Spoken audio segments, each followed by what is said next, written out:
മനസ്സിൽ അത്രമേൽ തട്ടി ഏതെങ്കിലും ഒരാഗ്രഹം ഭഗവാനോട് ചോദിച്ചിട്ടുണ്ടോ? നിങ്ങൾ ഭഗവാനോട് മനസ്സുരുകി പ്രാർത്ഥിച്ചിട്ടും ആഗ്രഹം സാധിപ്പിക്കാതെ തരാതിരുന്നിട്ടുണ്ടോ? ദൈവമില്ലാത്തതുകൊണ്ടാണോ അതോ എന്നെ കാണാത്തതുകൊണ്ടാണോ? എന്തുകൊണ്ടാണ് എൻ്റെ ആഗ്രഹങ്ങൾ മാത്രം നടക്കാതിരിക്കുന്നത് എന്ന്? എങ്കിൽ ഇങ്ങനെ ചിന്തിച്ചാലും ആ ആഗ്രഹങ്ങൾ നടക്കാതിരിക്കുന്നതാണ് ഭഗവാൻ നിങ്ങൾക്ക് തരുന്ന അനുഗ്രഹമെന്ന്. അഥവാ ആഗ്രഹം നടക്കുകയാണെങ്കിൽ അതുമായി ബന്ധപ്പെട്ട എന്തെങ്കിലും പ്രശ്നങ്ങൾ ഭാവിയിൽ നിങ്ങളുടെ ജീവിതത്തിൽ തീർച്ചയായും ഉണ്ടായേക്കാം. നിങ്ങൾക്ക് ലഭിച്ച സന്തോഷത്തേക്കാൾ ഇരട്ടിയായി ദുഃഖത്തിലും മുങ്ങിപ്പോയേക്കാം. അതുകൊണ്ടായിരിക്കും ഭഗവാൻ നമുക്ക് ചില പ്രിയപ്പെട്ട ആഗ്രഹങ്ങൾ നടത്തിത്തരാതിരിക്കുന്നത്.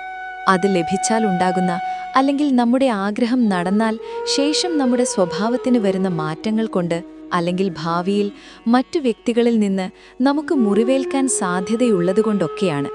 നമ്മൾ ആഗ്രഹിക്കുന്നതൊക്കെയും തന്നെ ഭഗവാനോട് അർപ്പിച്ച് പ്രാർത്ഥിക്കുക. നമ്മൾ ആ അനുഗ്രഹത്തിന് യോഗ്യനാണ് എങ്കിൽ ആ അനുഗ്രഹം നമ്മൾക്ക് ലഭിക്കും.